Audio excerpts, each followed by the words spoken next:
the previous video, I installed Linux on this 2006 MacBook. I showed you step by step how I did it, and in today's video, I'll be sharing my experience with that thing after using it for a little bit of time. So let's get started. So the first thing I want to talk about is before installing Linux on one of those, or before even installing an operating system in the first place, buying one of those. So when buying one of those, you gotta be kind of careful because, they're kind of underpowered. So if you want one of those specific MacBooks from 2006, you should know that they're kind of really so cheap and sometimes worthless. They cost nothing to have. So you could go to the flea market and get you one of those for $5 or $10 because that's for how much I got mine. It was kind of overpriced for $10 for such a thing like that where I live. But, after all, I got it working and that's what's most important. Also for the charger, the specific Macs need a 60-watt charger. So if you have an 85, that's fine. But,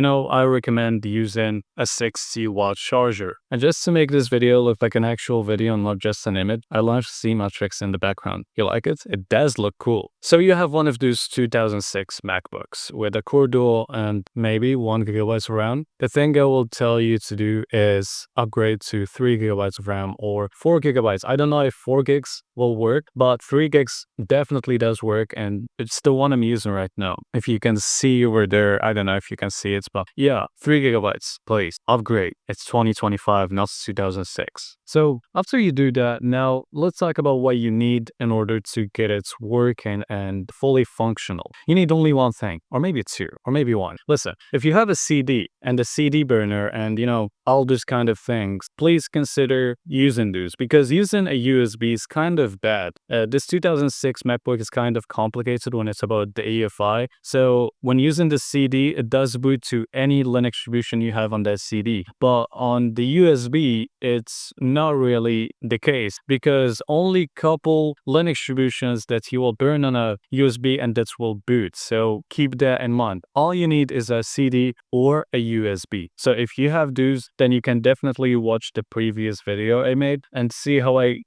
got this Linux distribution installed, which is Q4OS. Now, talking about Q4OS, we can talk about Linux. And Linux is kind of the best option for this specific laptop or for this specific MacBook, mainly because it's underpowered. So installing Windows 10, for example, on this using Boot Camp is not gonna cut it. Installing macOS 10.7, which is the one that can be installed on that thing, the latest version that can be installed on that thing, is not really the best option as well because it's outdated. So you're left with only one option, which is Linux. There's tons and tons of options, but I will recommend Q4OS because it's the one that's worked the best for me. I tried NX Linux previously, and honestly, it's caused me a lot of headache that I hated myself, to the point where I took out the SSD out of this and I thought, you know what, this is useless. I don't need it anymore. I will just put the SSD somewhere else and do all my shit without worrying about this stupid Mac. But then later on, I decided to just,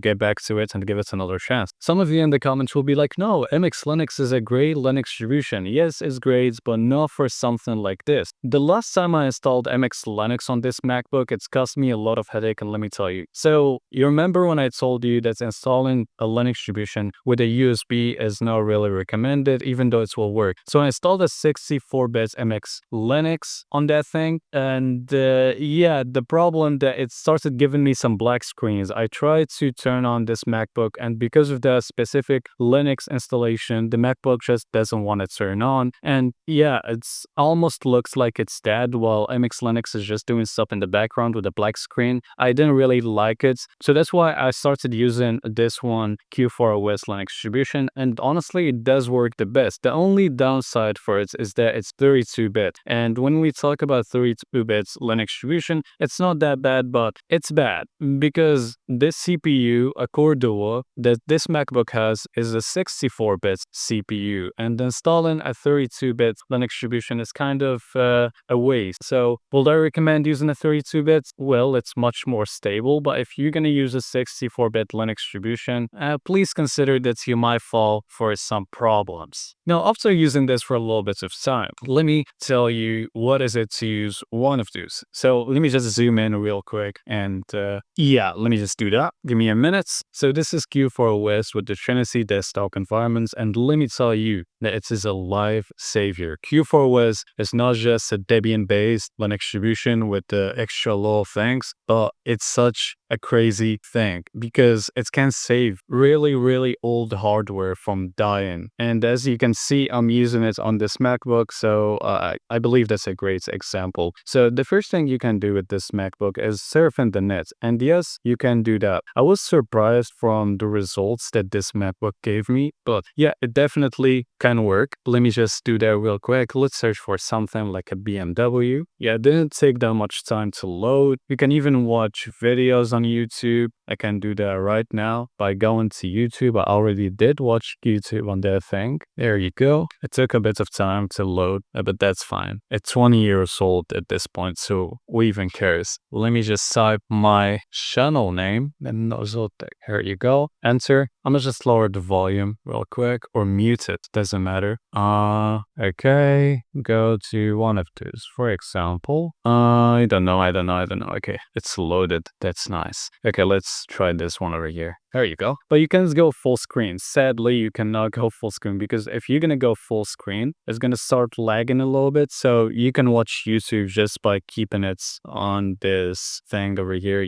Don't go full screen. I'm just telling you. Yeah, it took a bit of time as well to, move from this to this. But if you find it a bit frustrating to watch YouTube the regular way, you can just copy the link over here, and VLC comes pre-installed with that thing, or not kind of, because you have to go to the desktop profiler and then select the full package so you can get it installed real quick. But yeah, you can definitely watch YouTube on that, or watch content or movies, videos, I don't know, listen to music. You can do that for sure. The only thing that I couldn't do on this MacBook is play video games. I was like, maybe I could play some light games on here using Lutris. I have Lutris, but I didn't still try it, if I'm gonna be honest with you. I need to find some games and not only find them, but I gotta download them the shady way, I will say, because Scene definitely not working. Okay, so I have no other choice but to use Lutris, and